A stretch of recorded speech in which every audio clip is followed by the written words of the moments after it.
الحمد لله نحمده ونستعينه ونستغفره ونتوب إليه ونعوذ بالله من شرور أنفسنا ومن سيئات أعمالنا من يهده الله فلا مضل له ومن يضلل فلا هادي له أشهد أن لا إله إلا الله وحده لا شريك له وأشهد أن محمدا عبده ورسوله لا نبي ولا رسوله بعده أما بعد hadirin wal hadirat azani Allahu iyyakum. Alhamdulillah, malam hari ini kita semua dapat kembali bersua di majelis ilmu dalam rangka talabul ilmi yang dikatakan oleh Nabi sallallahu alaihi wasallam, talabul ilmi fardhu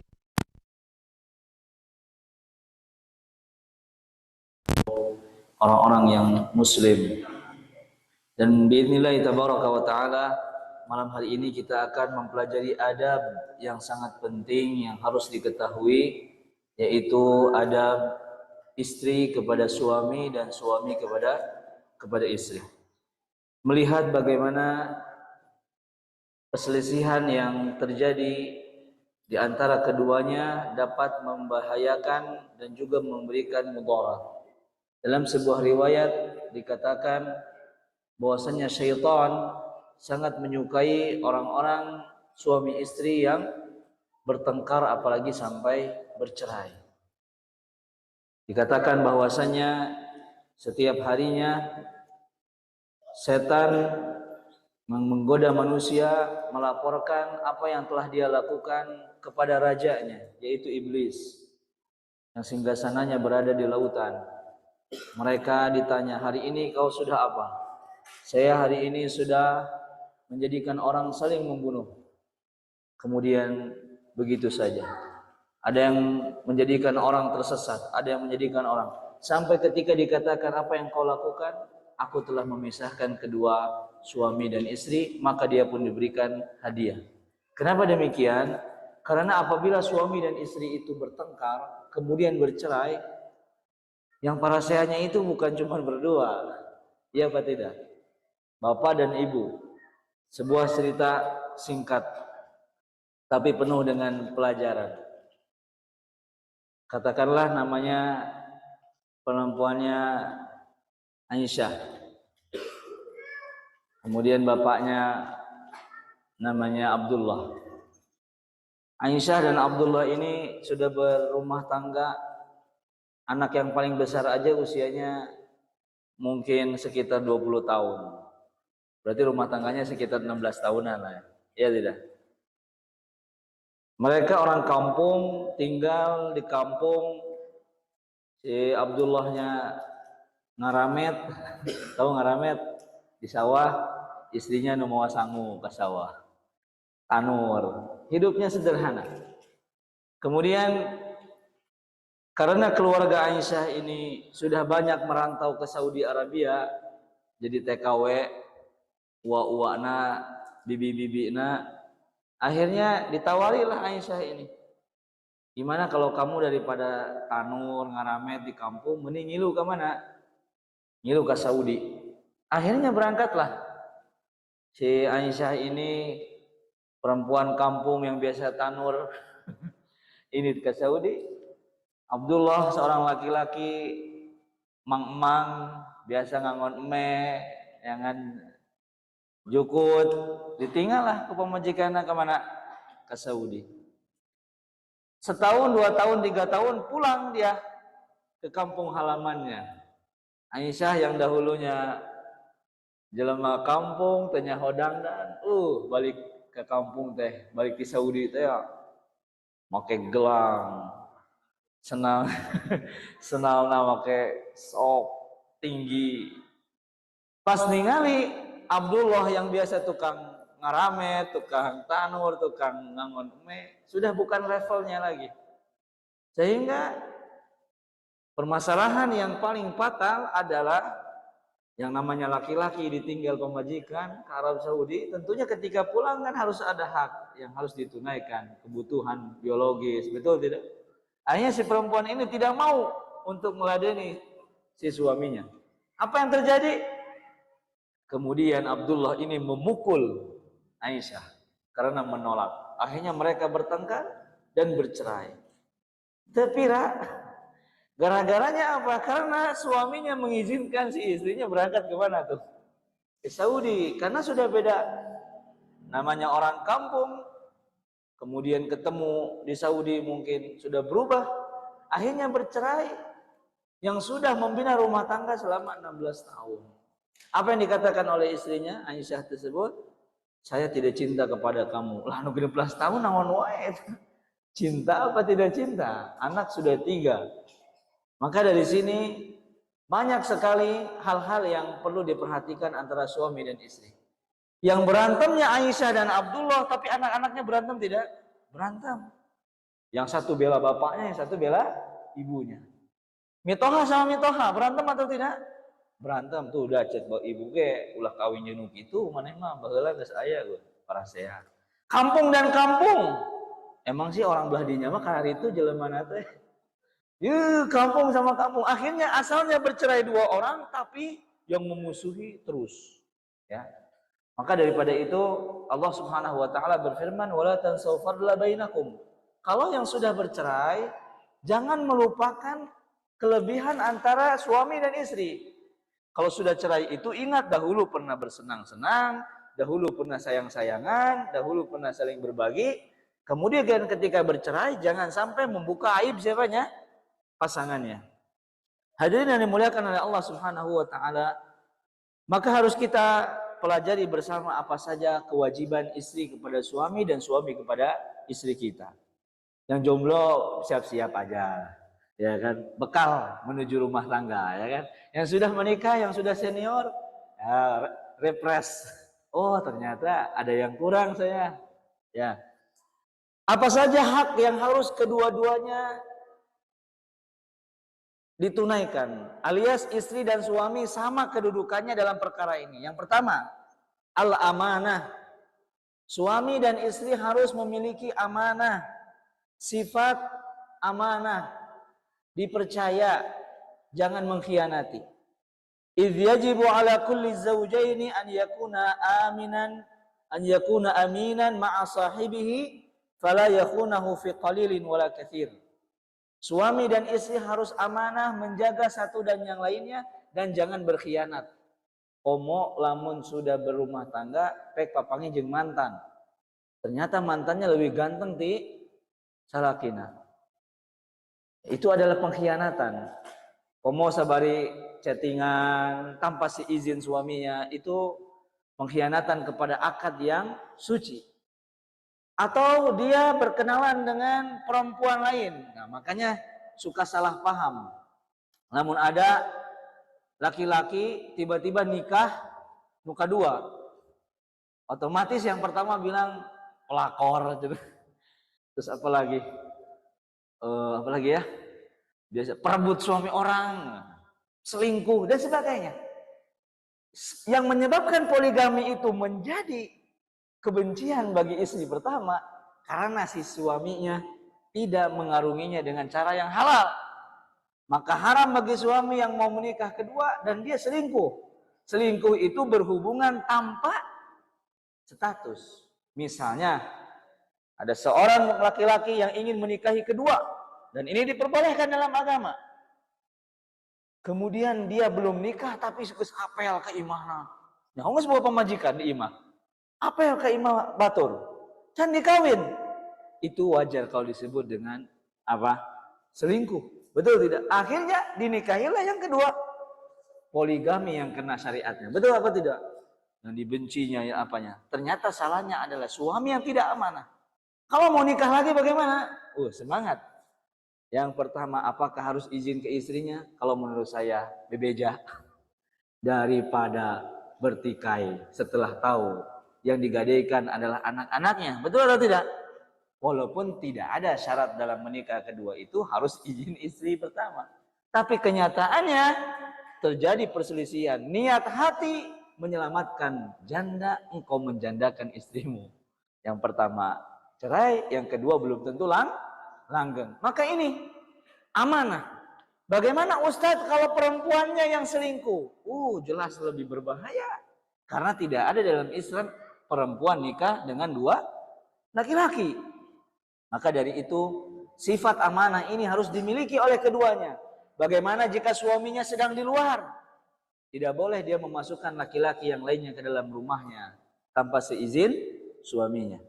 Ini yang punya toko, yang punya rumah berseberangan atau nyambung dengan usaha, suaminya pergi, ada yang menjaga usahanya.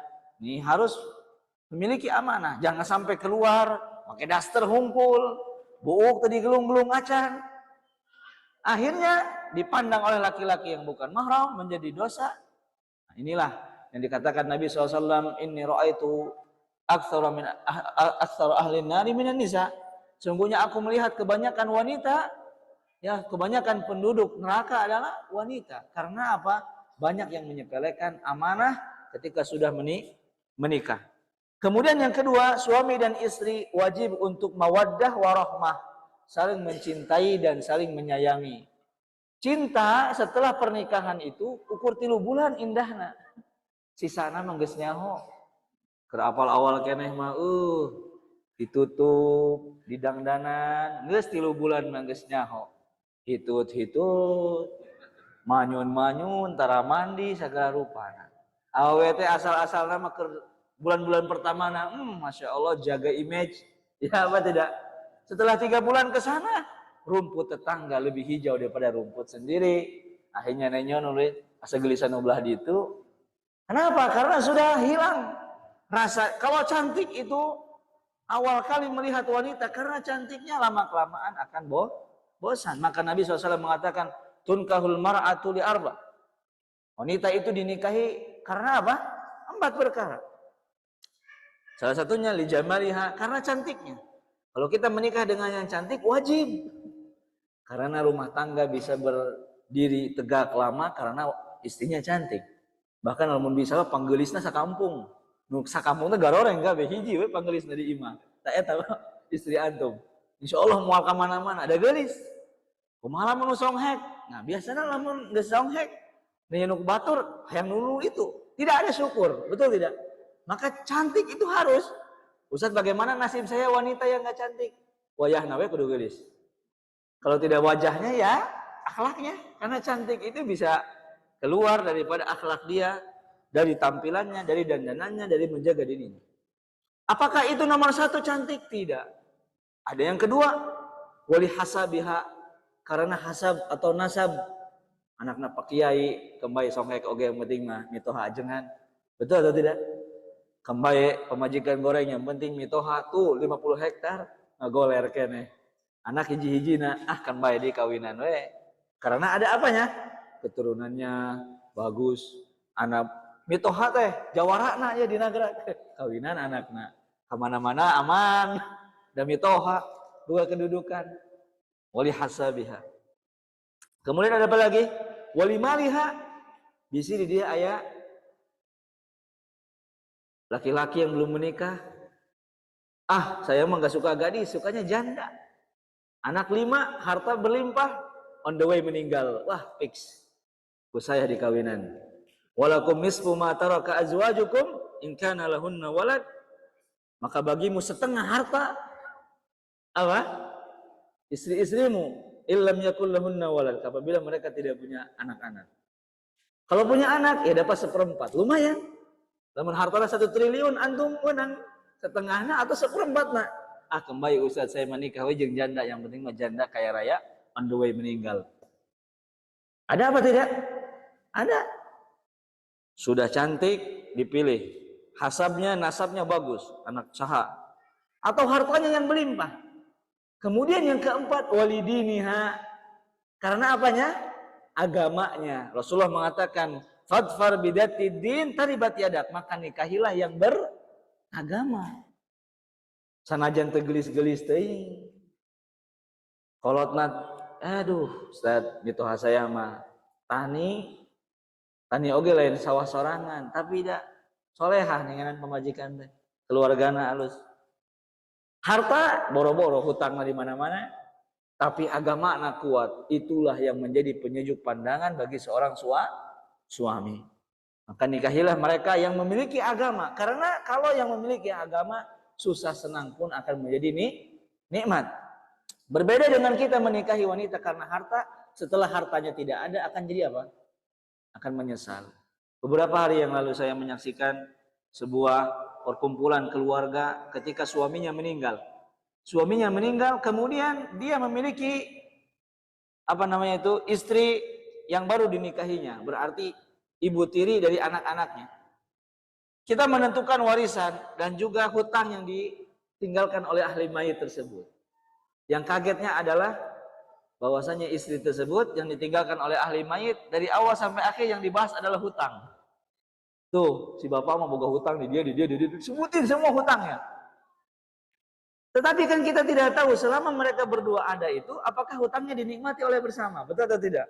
Akhirnya si istrinya tidak mau bertanggung jawab terhadap hutang yang dimiliki oleh suaminya tersebut yang baru dinikahi setahun atau 2 tahun yang lalu. Itulah makanya kalau kita menikah dengan orang lain bukan karena hartanya, karena ketika hilang hartanya kita pun akan menyesal. Maka bersikaplah kasih sayang kepada istri-istri yang telah kita halalkan mereka dengan susah payah. Ketika kita tidak suka dengan istri kita yang suami, ingat bahwa hese ya tante. Kawin teh hese. Oh, betul atau tidak? Antum kudu nanti nabung encan mendapatkan ridho mitoha teh. Tuh martabak beaksa karung apel teh menang-menang kene. Sekarang kalau sudah menikah, ingatlah perjuangan untuk mendapatkan istri tersebut. Sehingga akan terus tambah sayang kita kepada istri kita. Kemudian yang berikutnya al-adabul ammah minar rifqi fil muamalah. Adab yang harus ditunaikan oleh kedua istri dan suami yaitu lemah lembut dalam bermuamalah. Jangan pernah memukul. Nabi SAW pernah memukul istrinya? Pernah, tetapi dengan kayu siwak. Ya, memukulnya apa? Misalnya, siwak ide. Ih, kamu mah teu kudu ge kitu pamajikan mah. Oh, geus ceurik. Betul atau tidak? Apalagi kalau apa? Dipukulnya mungkin kieu.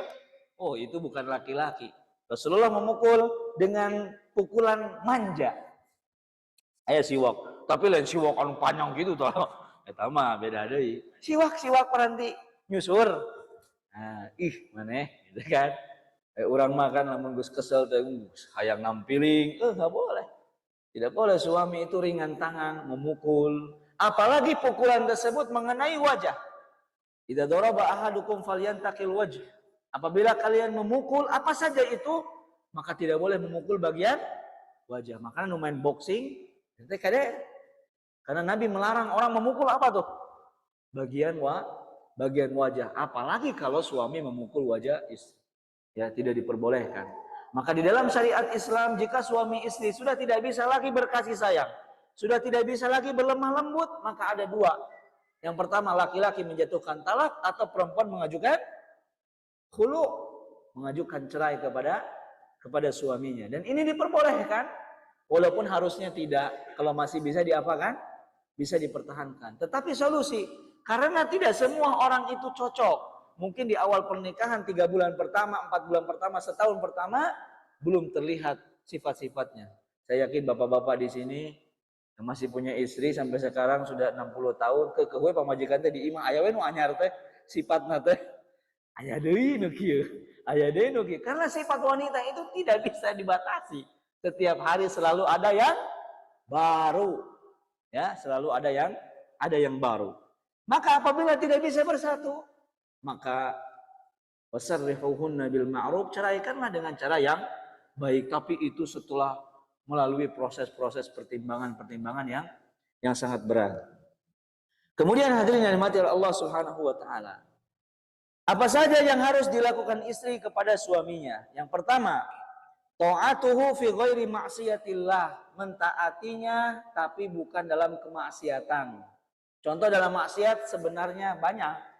Salaki teh sok nitah pamajikan nganyuk kada ka warung tapi niat tidak membayar mah nyukotkeun heula lah kadinya naon lah beas we saliter mah tapi dia tidak ingin membayar. Rasulullah mengatakan barang siapa yang nganyuk, barang siapa yang minjam duit tapi dia niatnya hanya meminjam dan tidak akan mengembalikan, ya'ti yaumal qiyamah, datang pada hari kiamat dia seperti seorang pencuri. Hati-hati. Dalam muka warung teh punten. Sabatang heula we. Padahal mah eta teh moal dibayar. Keur ngarokok tidak baik bagi kesehatan. Betul atau tidak? Nyokotna ngutang bari moal dibayar, dosana geus double. Maka suami atau istri yang diperintahkan suami untuk nganyuk dan sudah berniat ataupun sudah tahu bahwa bapaknya tidak akan bayar sebelum berangkat ke warung, benar tuh dibayar, geus era eta teh di warung teh geus loba. Kenapa? Karena seperti ini juga dapat memicu perceraian. Sering terjadi istri atau suami minjam uang tapi tidak diketahui. Bahkan ada kasus istri yang meminjam uang ke bank menggunakan KTP suami. Ketika bercerai yang dikejar siapanya? Suaminya oleh bank. Ini juga tidak diperbolehkan. Tidak boleh mentaati suami di dalam kemaksiatan apapun itu.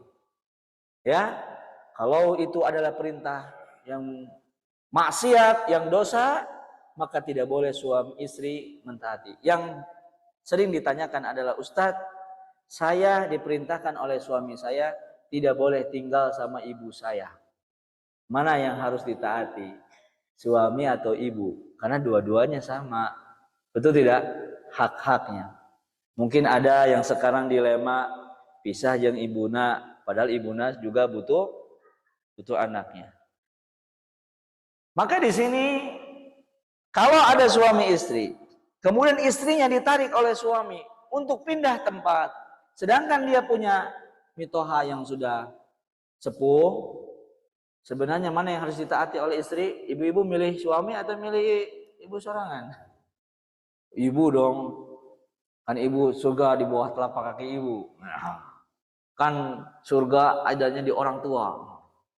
Cek suami nate. Kan maneh teh nama surgana di urang. Geus beda nama. Akhirnya parasea. Si suami hayang pamajikan lo, si istri hanya inung.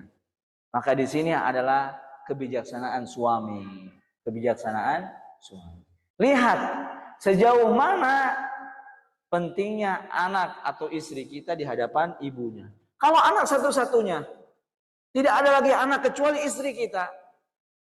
Maka apa? Kita pun harus berlapang dada. Biarkan istrinya berbakti terlebih dahulu kepada orang tuanya. Tapi kalau keluarganya banyak, kemudian juga ibunya tidak terlalu ingin. Ya kan kamu sudah menikah, sok ikut sama suamimu. Maka ikuti, walaupun hati kita merasa iba terhadap orang tua. Maka di sini ibu-ibu, kalau dihadapkan dua hal itu, maka jalannya adalah musyawarah dengan suami. Dan suami harus bijaksana. Jangan memaksakan istrinya berpisah dengan ibunya, sementara ada kewajiban berbakti kepada kepada kedua orang tua. Kemudian akhlak yang kedua, siyanatu ardi zauji wal muhafazatu ala syarafiha. Menjaga nama baik suami. Ini caranya adalah jangan berbuat sesuatu yang memalukan keluarga. Istri kalau dia bermasalah atau dia parasea jeung tetangga nu kabawa-bawa saha? Kabawa-bawa salakina. Istri tidak boleh meminjam apapun kepada orang lain tanpa seizin suaminya. Istri tidak boleh melakukan hal yang dapat mencoreng nama baik suaminya, apapun itu.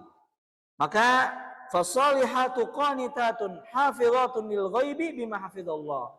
Orang-orang wanita yang soleh itu mereka yang bisa menjaga dirinya saat suaminya tidak ada di rumah. Apalagi yang punya suami pelayaran atau sedang ada di Arab atau bekerja di Jakarta pulang sebulan sekali atau pulangnya tidak setiap hari datang, dia harus menjaga dirinya selama tidak ada suami di dalam rumah. Jangan mendudukkan orang, memasukkan orang ke dalam rumah. Nabi SAW melarang seorang istri memasukkan orang lain walaupun temannya yang perempuan ke dalam rumah atau ke dalam kamar yang biasa di dalam kamar itu berhubungan suami istri. Misalnya ada orang punya kamar khusus, kamar suami istri, maka tidak boleh ada orang main ke kamar tersebut, tidur di situ, duduk di situ tanpa izin siapa? Tanpa izin suami. Itu diantara adab yang harus diperhatikan. Jadi kita harus punya, wanita harus punya privasi. Jangan sampai orang itu keluar masuk ke dalam rumah, sedangkan suaminya tidak suka ada orang masuk, apalagi ke tempat di mana berkumpulnya suami dan istri. Kemudian yang ketiga, ini yang paling berat, luzumu baiti zawjiha fala takhruju minhu illa biiznihi wa ridha. Pada hakikatnya wanita itu tidak boleh keluar dari rumah kecuali dengan izin suaminya. Di sini dilema. Kumaha Ustadz, kalau saya itu punya profesi bekerja di luar, suami saya kerja, saya juga kerja. Maka ketika keluarnya itu harus diketahui oleh suaminya. Dan bagusnya wanita itu tidak banyak keluar. Karena Allah mengatakan waqarna fi buyutikunna, diamlah kalian di rumah-rumah kalian. Kalau tidak terlalu penting untuk keluar, maka tinggallah di dalam rumah. Jangan terlalu banyak keluar. Dan larangan berikutnya, Nabi SAW melarang wanita yang keluar dengan menggunakan parfum yang menyengat, yang bisa tercium oleh orang lain, bahkan laki-laki yang lain. Sok aya lamun ngalewat di Karang Tengah pabrik isu si teteh imah. Si teteh nangis di ditu motorna tuh. Seungitna di tukang kene. Wah, sebenarnya itu tidak diperbolehkan. Jadi wanita kalau mau keluar jangan apa? Segala dipakai. Ngalewat hareupeun lapang nagrak deh. Teh euis imah yeuh. Seungit ieu teh euis geus nyaho. Enggak boleh. Atau dia menggunakan pakaian yang mencolok atau perhiasan yang menjadikan fitnah. Pakai gengge, kecering. Kedengaran. Atau dia pakai baju yang terbuka auratnya. Itu jelas berdosa. Atau dia pakai baju tertutup tapi warna-warni. Kerudung hejo, dasarna orange. Siga lollipop gitu. Atau sanagrak teh ningali eta bajuna beda sorangan. Koneng campur oranye, koneng campur beureum. Jadi pang bersinarna. Nah, maka carilah warna-warna yang tidak menyebabkan orang apa? Menjadi sorotan perhatian. Karena biasanya wanita ketika menggunakan pakaian ingin dilihat orang lain. Yo sok tingali ayeuna zaman ayeuna mah. Masya Allah pakaian itu sudah aneh-aneh. Nu lalaki garoromrang, katutupan sukuna anu awewe kelihatan auratnya. Betul atau tidak? Karena ingin dipandang. Semakin diakui maka dia semakin bahagia. Padahal itulah yang menyebabkan banyaknya wanita masuk ke dalam api neraka. Maka tidak boleh keluar kecuali dengan izin suaminya. Ustaz, kumaha lamun meuli sayuran apa unggal poe harus izin? Ya yang penting tidak boleh keluar kecuali suaminya tahu dan itu menjadi sebuah kewajiban. Ya, apabila mau nyaba, mau berkunjung atau kemana saja keluar, maka harus izin terlebih dahulu kepada siapanya? Kepada suaminya. Adapun adab suami kepada istri, hadirin yang dirahmati Allah Subhanahu wa taala, suami juga tidak boleh merasa dirinya yang paling berkuasa di rumah. Ada hadis Nabi SAW, apabila wanita dipanggil oleh suaminya, maka hendaklah dia langsung mendatangi suaminya walaupun dia sedang berada di atas pembakaran roti.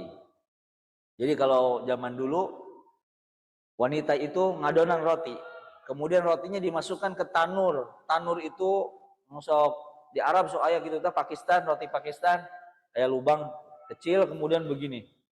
Dalamnya panas buat bakar apa? Bakar roti. Itu kalau ditinggal sedikit langsung apa? Gosong. Kalau sekarang kan pakai oven, kalau pakai oven tinggal di waktu berkembang kemudian mati ovennya. Kalau itu tidak, tanur itu pembakaran roti zaman dulu, masukkan adonannya ke dalam, kemudian dibiarkan nanti mengembang. Sehingga istri itu harus melihat terus rotinya.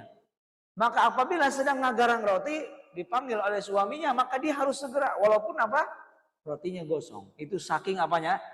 Saking harusnya mentaati, menunaikan panggilan suami. Dalam hadis yang lain, barang siapa suami yang meminta istrinya untuk meladeninya di waktu malam, kemudian istri tersebut sararang teuing sekolot lah. Terus gitu teh si bapak teh comedul gunung. Apa kata Nabi SAW? Maka wanita itu dilaknat sampai pagi oleh para malaikat. Ustaz bagaimana atuh? Aku bahang hayo we mah penting. Geus cara rape can isuk-isuk budak geus ceurik penting geus kieu. Datang bapana hayang ieu hayang itu. Wayahna harus taat. Tapi suami juga jangan sampai merasa bos di rumah tuh. Yo cek Nabi oge nya. Makena teh Nabi. Lamun dititah kudu daek salaki mah. Cek neraka. Oh hayeuh we. Jadi di imah teh pamajikan asa pangelehna we. Seutik-seutik ar-rijalu qawwamuna 'alan nisa. Laki-laki itu pemimpin. Oh, cicing awe teh. Usan yang andalil naonnya nu bisa ngameunangkeun. Perempuan terus yang terzolimi di rumah. Maka dalilnya adalah janganlah semena-mena. Suami itu jangan merasa bahwa dia menjadi raja di rumahnya. Pemajikan seperti babu. Seperti apa? Pembantu. Apalagi ketika dia ingin ditunaikan kebutuhannya biologisnya, dia harus melihat keadaan si istri. Apalagi kalau misalnya tunji setahun hiji budak teh leutik keneh. Ngan hayeuh we nya pamajikan ya teu gawe. Salaki teu gawe pamajikan teu garawe ngan cariji ngan tunji setahun hiji. Pancen ustad oge budak mah mawa rezeki teu di teangan mah moal aya. Kecuali eta budak 10 tuh ti tagarawe maracul, insyaallah datang rezeki. Tapi kalau dua-duanya tidak bekerja, ya salakina enggak ada pekerjaan, diam di rumah saja. Aya pagawean kadang nguseup. Aduh. Nguseup oge teu bebeunangan. Maka harus melihat keadaan. Jangan sampai berpikir bahwasanya suami adalah raja di rumahnya, sedangkan istrinya adalah pembantunya. Maka disinilah laki-laki yang baik kata Nabi SAW, khairukum li ahli. Sebaik-baiknya kalian yang paling baik kepada istri-istrinya. Wa ana khairukum li ahli, dan saya adalah paling apa? Paling baik bagi istri saya. Wa Nabi SAW kana yaknusu darahu. Nabi itu suami yang paling romantis, yang paling pokoknya the best sampai nyapu rumahnya. Padahal beliau Nabi SAW nyapu rumah, bantu istrinya segala macam. Nah sekarang suami juga demikian, jangan sampai datang ke rumah. Kan Ustaz saya mah pemimpin, gak ada pekerjaan kecuali duit. Saya masuk ke dalam rumah, pokoknya saya mah cuma cari duit saja. Tidak, justru harus membantu pekerjaan-pekerjaan yang dimiliki siapa? Istrinya. Tapi ada yang kebalik. Kebaliknya yang di rumah itu ada pasukan suami takut istri. Istri anu cicing dina kursi, salaki anu gawe. Datang nyiseukeun ku salaki. Nah, ini tidak benar. Walaupun Ustaz kan saya dinikahi bukan untuk nyuci piring, saya dinikahi bukan untuk jemur pakaian. Tapi itu di antara kewajiban siapa? Istri. Karena sepandai-pandai apapun suami, pasti dia tugasnya adalah mencari nafkah. Wa yu'ashiruhunna bil ma'ruf wa 'ashiruhunna bil ma'ruf fayuti'uhuma id tu'im. Fayut'imuha idza tu'im. Memberi makan. Hatta walaupun yang sebaik-baiknya makan adalah makan bersama keluarga. Kalau kita lapar di Cibadak, geus lapar. Dahar heula lah di mana? Daerah kita di Nagrak, di Jeldong, Jelegong. Arek makan teh, lebih baik dibungkus saja, bawa makan di mana? Di rumah. Itu jauh lebih baik makan bersama siapanya? Keluarganya dibanding dia makan sendiri di sana. Maka bawa makanannya ke rumah, makan bersama istri jauh lebih baik. Fayut'imuha idza tu'im, memberi makan apabila dia makan. Wa yaksuha idza iktasa, memberi pakaian baju. Nah, bapak-bapak, jangan beli baju teh satahun sakali hiji we. Eta di imah teh nya daster teh geus bolong belah dia teh. Ada ibu di imah ieu teh nu nenyo. Pek atuh meuli. Baju geus rombeng ya.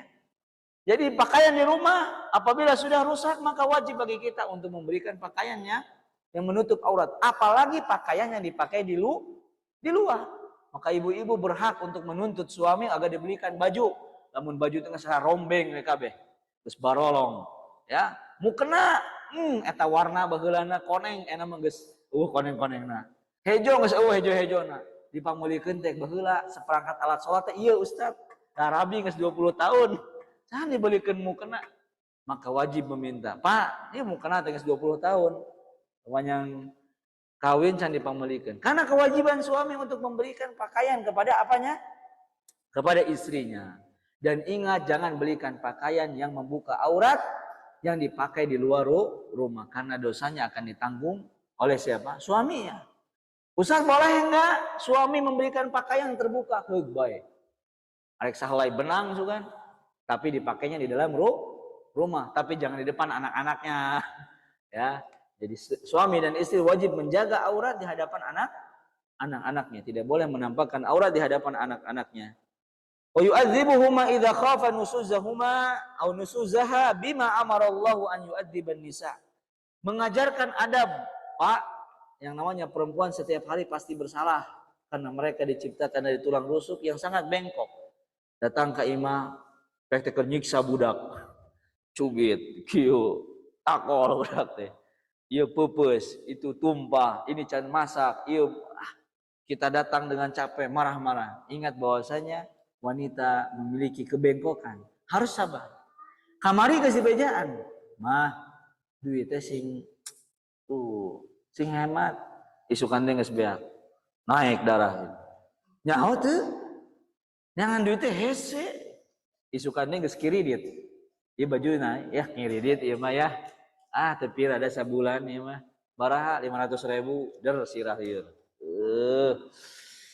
Dinasehati deui, para saya jeung tetangga dinasehati, isukan mah ulah kadinya deui kan. Harus sabar.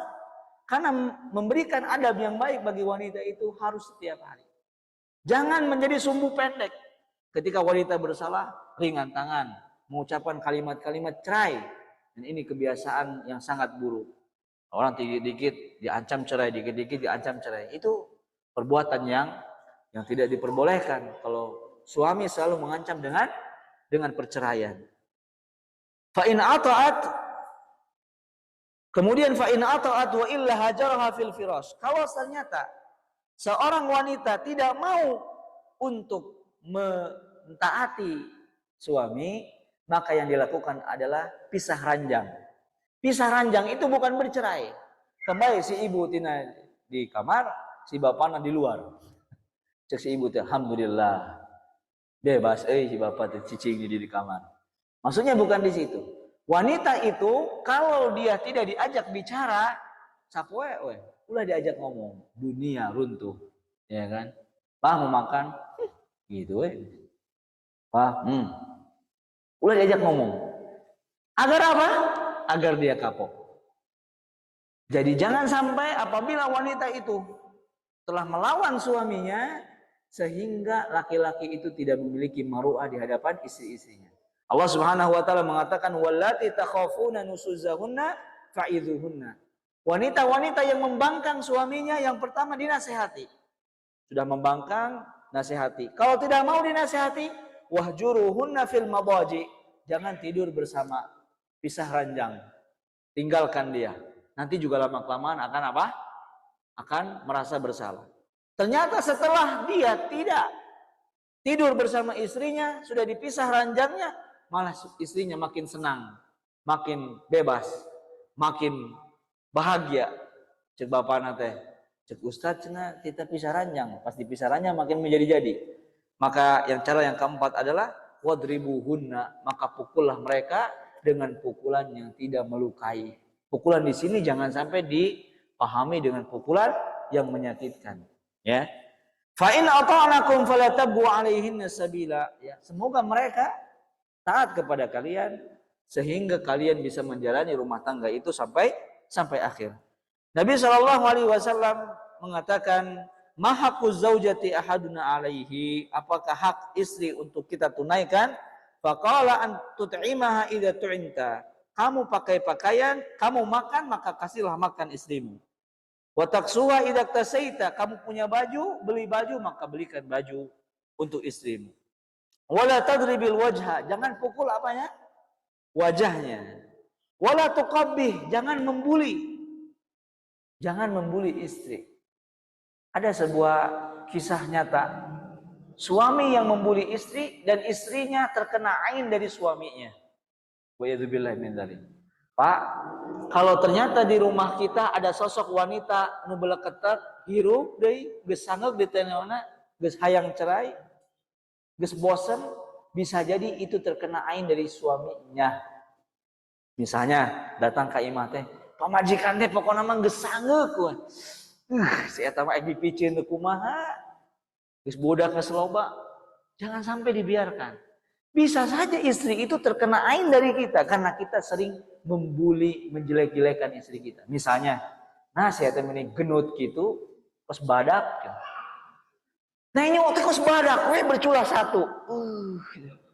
Pamajikan teh, karena orang itu suka membuli istrinya. Nama itu meni, ini goreng patutnya. Setiap hari itu akan kelihatan goreng patut. We. Kenapa? Karena kita. Maka Nabi mengatakan, wala tuqabbih, jangan menjelek-jelekan. Karena bisa jadi wanita itu terkena apanya? Terkena ain dari kita. Karena sempat ada wanita yang rambutnya rontok. Rontok we bukna teh, terus arek botak. Ternyata gara-gara si teh suaminya itu mengatakan, "Ih, rambut kamu mah siga kelabang ya." Nah, buuk teh siga mie. Digoreng. Akhirnya setiap hari rambutnya apa? Rambutnya rontok. Niat hati mungkin suaminya ingin bercanda, tapi ternyata terkena penyakit ain, pandangan yang tidak disertakan memuji kepada Allah atau bertasbih kepada Allah, akhirnya wanita itu menjadi rusak karena perkataan suaminya. Maka hati-hati. Ketika berjumpa dengan istri, ucapkan kalimat-kalimat, panggelisna sanagrak, Masya Allah. Unggal poe teh geulis we. Teu mandi, dandan, teu dandan, pokoknya panggelisna. Istri mamah mah muni bodas kitunya, bening. Teu makena naon ge bodas we. Si soleha, si pinter, pas ka budak, teu naon.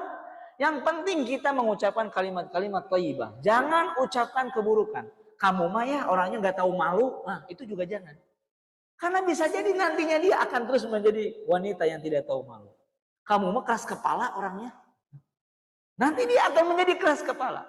Karena ucapan-ucapan itu bisa menjadi doa bagi istri tersebut. Maka Nabi mengatakan, wala tuqabbih, jangan kamu mengatakan keburukan kepada istrimu.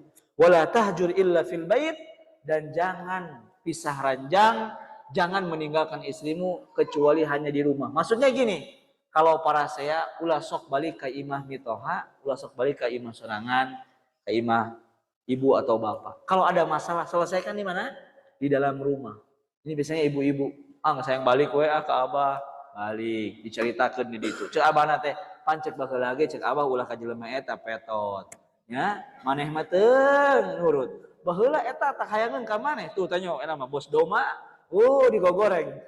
Datanglah suaminya. Apa yang terjadi? Dijelekan oleh minantunya metohanya. Itulah makanya apapun yang terjadi di dalam rumah, selesaikan di dalam rumah, jangan dibawa keluar apalagi dibicarakan kepada tetangga kita. Ingat ibu-ibu, bapak-bapak, kalau kita curhat ke tetangga teh kieu, heunya Bu, iya urang mah nya kitu. Geus mah isu kana diomongkeun ibu teh.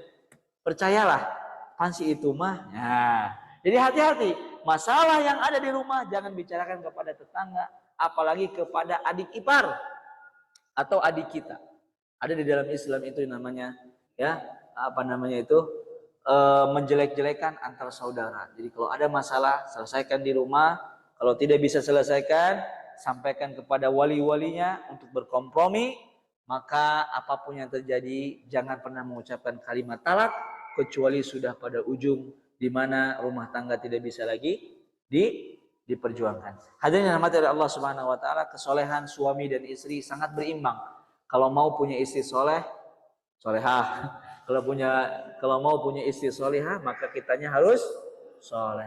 Ibu-ibu kalau punya suami mau yang soleh, maka harus solehah. Karena hubungan ataupun istri dan suami adalah cermin bagi kehidupan di antara keduanya. Suami yang baik akan mendapatkan istri yang solehah, istri yang soleh akan mendapatkan laki-laki yang baik. Jika tidak, maka itu adalah cobaan seperti Nabi Nuh dan Nabi Lut. Nabi Nuh dan Nabi Lut mendapatkan istri yang tidak beriman, maka itu cobaan. Sedangkan istri Fir'aun beriman, sedangkan suaminya tidak beriman, itu merupakan cobaan. Mungkin saja di antara keduanya adalah orang yang soleh yang Allah coba oleh istri ataupun suaminya. Demikian dapat disampaikan, mudah-mudahan kita dijadikan para suami yang soleh dan para istri yang solehat, dianugerahi anak-anak yang soleh dan solehat, penyejuk pandangan kedua orang tua dan kaum muslimin yang berbakti kepada keduanya, yang menegakkan salat yang berkata baik dan menjaga mereka sampai berjumpa di surga Allah Subhanahu wa taala. Subhanakallahumma wa bihamdika asyhadu an la ilaha illa anta astaghfiruka wa atubu ilaik. Wassalamualaikum warahmatullahi wabarakatuh.